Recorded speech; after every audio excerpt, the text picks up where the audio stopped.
Hi, I'm Darren. Welcome to the video. In this video, we're going to be looking at SiteGround pricing. And SiteGround pricing is probably one of the most misinformed topics that I've heard for quite some time. So in the video, I want to kind of clear things up and I want to explain a lot more about SiteGround pricing, what it is that you're actually going to be getting, and the reason why you're paying what you pay.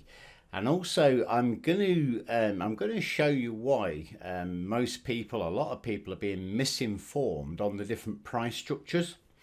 We're going to be looking at the comparison between SiteGround itself and obviously some of its competitors that other people are making the comparisons to. Now, the first thing that you need to understand that you're being, or rather what you're paying for with SiteGround, I've kind of broke it down into three things. The first is support.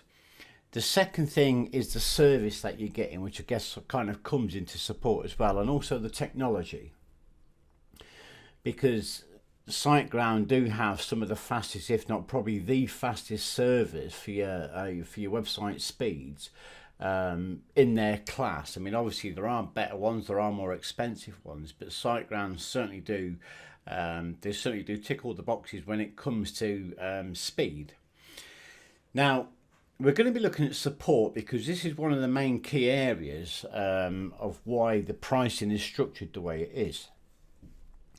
And obviously, to supply the support that they do, it costs money because obviously they have to pay people to actually provide that support for you. But that really does sort of go for the company in good respects, because when we look at the reviews, which we're going to go to in a minute, when you look at the reviews, you can see the reviews and the scores that SiteGround are getting to some of its competitors. And there's going to be one in particular that I'm going to make reference to, although I'm going to show you the other ones. But we're going to make reference to those because that's the one that people are sort of like using to compare towards SiteGround, and I'll explain to you the reasons why that is wrong.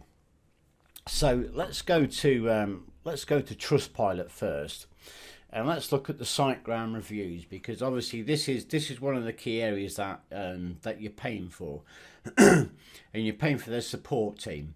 Now, SiteGround have basically got over 7,000 reviews, as you can see. And they've got a trust score of 4.8, and they've got 5 stars, which is excellent. And the reason why they've got that, again, is because of that support structure that they've got in place.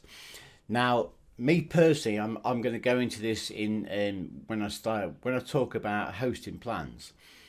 But for me personally, I went with the Go Geek plan because you get a lot more support. And when I need support, my average time to actually get the answers that I need is around about 8 seconds. So it's less than 10 seconds.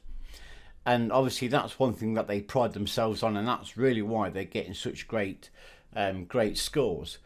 Now, the thing is, one of their competitors, which is this company here, if we look at, although they've got 785 reviews, they've only got a trust score of 2.1 and 2 stars.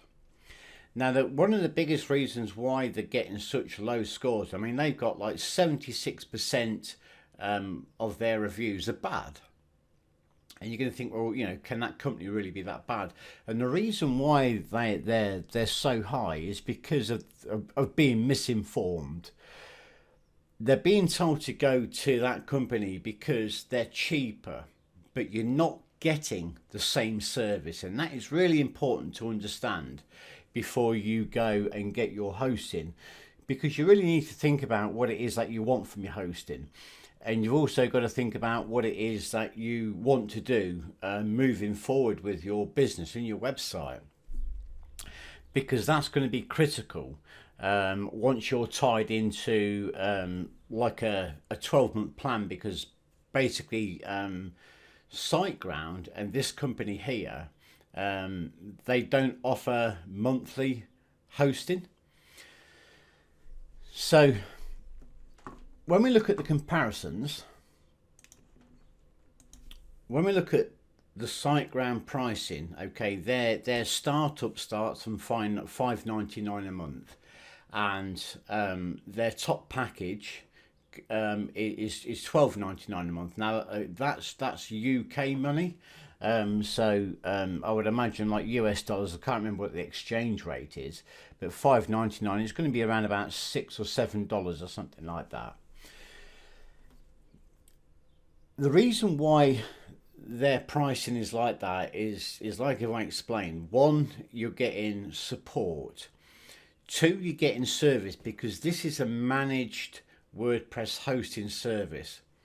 Now, briefly, what managed means is they take care of all the technical stuff that goes on behind the scenes to ensure that your website speeds are as high as they can be, that all your backups are done regularly, that the security is always at its highest point.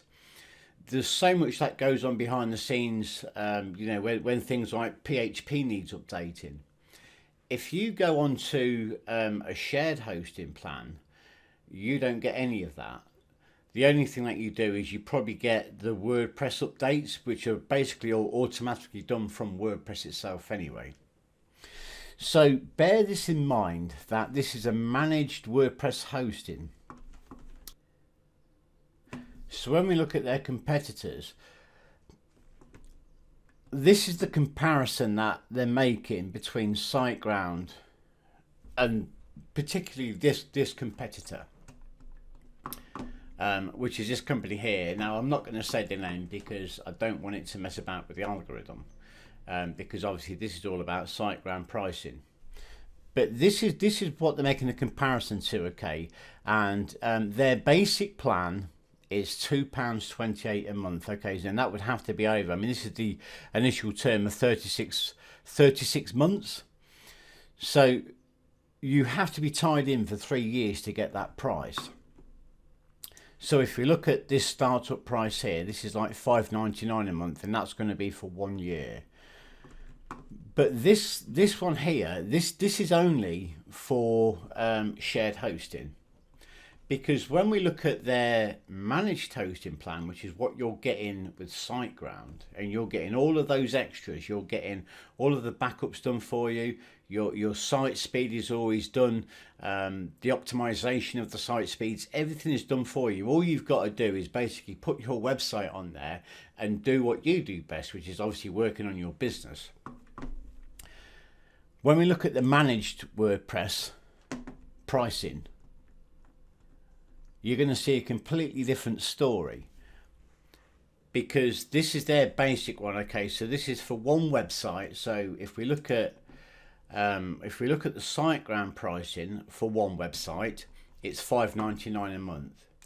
If we look at its competitor, it's £15 a month. Okay, that's over £10 difference per month, and obviously the middle one is like 23. And the largest one is like 38 quid. I mean, that's an awful lot of money when you consider that SiteGround's highest premium one is like $12.99. So that's what you really need to understand when you're looking at the comparisons, and you're watching reviews or something like that, and they're saying, well, if you go to this company, it's only like $2.99 or $4.99 or whatever it is. You're not actually getting managed hosting, because it's the same with all the other companies. It's like this company here again. They're doing it as low as £2.20, but again, that's for shared hosting. You're not getting all those premium features, because if you look at their managed WordPress hosting prices, again, we can see that just for one website, it's like £10. It's like £9.55. And again, the SiteGround pricing is £5.99. So don't fall into that mistake. Don't fall into being fooled, if you like, into thinking that you're going to get a lot cheaper hosting for those competitors at like $2.99 or $3.99, because you're not getting the managed hosting. You're not getting all of the services and all of the support that you want for that price. So what happens is when you put your website up and it doesn't do what you think it's supposed to be doing, you're then tied in for 3 years, which is going to cost you an awful lot of money, because you're either going to have to do one or two things. You're going to have to carry on hosting that website then for 3 years and just hope for the best, or you're going to have to buy another hosting plan, which the likelihood is you would probably go with somebody like SiteGround or one of the competitors that are offering you like a really good deal.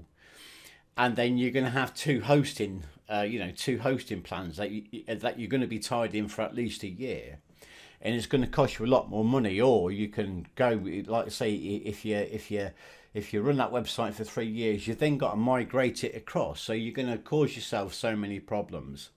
So just be aware that when you're looking at pricing, particularly the SiteGround pricing, and it's being compared to other lower cost budget hosting, is what you're actually getting, because it's got to be the managed WordPress hosting.